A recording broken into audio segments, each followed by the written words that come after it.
Hmm. Now some of you out there may listen to me speak and think that I can be arrogant. Um, but I would argue that this is just merely confidence in a superior way.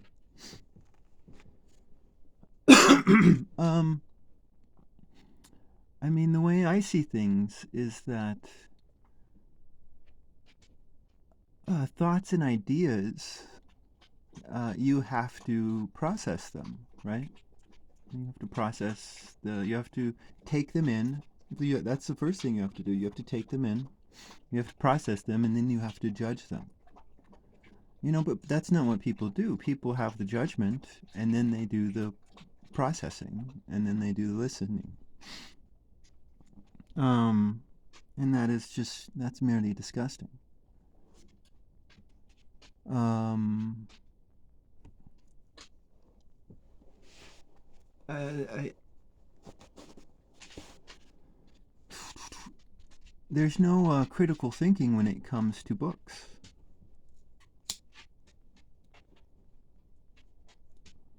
Many people approach books as if what they are consuming is infallible, right?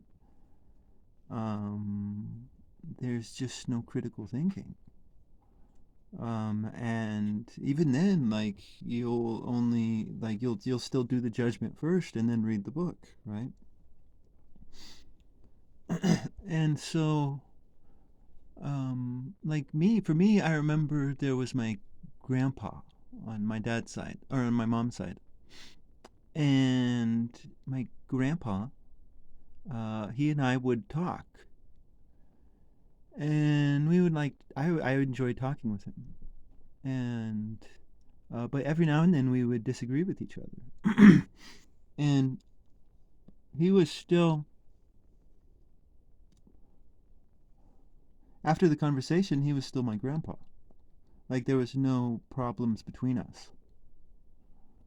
Um, and it was fun. It's this idea that when you're taking in and processing, why can't you have fun with the ideas? Right? Ideas and thoughts are something that you can have fun with. I like to have fun with thoughts. um, the truth is not me. Oh my goodness, the truth is not me. The truth is something outside of me. And there is the truth of me, but you don't get to see that unless I let you in, right?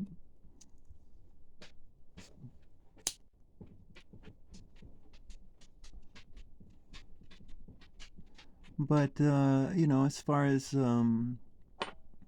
what the truth is, that's something. It's just very freeing. But you could also think about this as you have to think about understanding, right? And understanding um, comes from listening,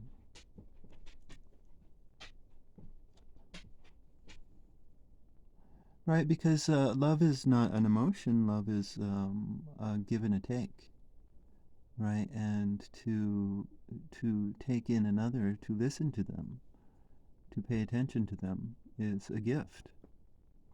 So it's just as simple as that, you know. I mean, nowadays there's all the pressures of love, but because it's focused on a false giving.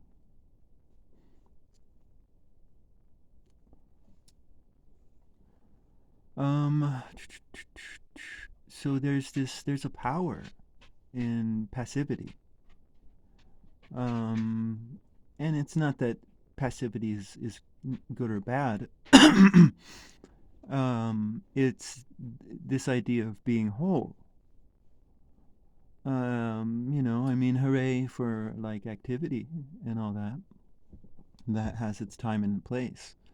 But there's a time and a place where you need to shut up and listen. Right? And that's the power of learning right there, right? Is it not? You're passively consuming all this stuff. Um but it's building you up, right? You're taking it in and making it a part of yourself, especially if it's hands-on and you're actually learning something, rather than taking in useless information and wasting your time. Um, but there is this power in passivity. There's this value to listening. And I mean, people, there is a time for seriousness in thought, right? And that's the time of judgment, after you've listened and processed, and then comes the judgment, right? But for the judgment to come first, and for there to be no fun in the listening and the processing, is disgusting. I mean, we should take everything in with a view to understand. Um, and so there's going to be this, critical thinking, but it's not a critical thinking that wants to destroy. Um, it's a critical thinking that is, you just trying to wrap your head around the thoughts that are coming in. Like what's going on with these words? I don't know. I don't know. And I mean, for me, it's like I don't care if I'm wrong. I mean, if I'm wrong in something, then point it out and let's talk. I could be wrong in everything I say. Um, it's very freeing to not be infallible. Because every man wants to be infallible, but truth is something you have to submit to. Um,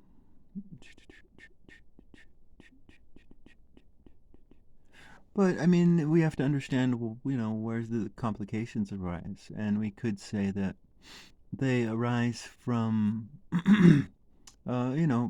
probably many different places. But one place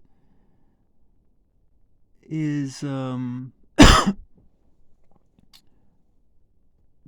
like, think about if you've ever been jaded by a man or jaded by a woman, and a small little voice, might pop into your head after it happens, and while you're in all this misery and pain, and a small little voice might say, "Hey, you should have seen that coming," right? Mean little voice, right? Mean little voice. I mean, you know what? That voice is right, though, is it not? You should have seen that coming. Depending on the circumstances. Um, it's all about the circumstances. Because sometimes some people can get blindsided.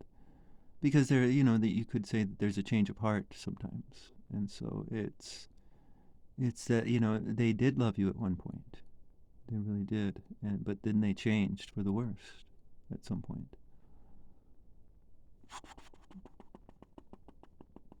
So I think that would, circumstances. But for many, many circumstances, it's like, hey, you should have seen that coming. The signs were all around. uh, and I mean, that's just it. I mean, there's a lot of men out there who are also insecure, and um, thoughts provide them with security, right? And so for them to doubt a thought is terrifying to their pathetic souls. Um, and so this is where some of this judgment first comes from. Some of it just comes from bad behavior, though, right?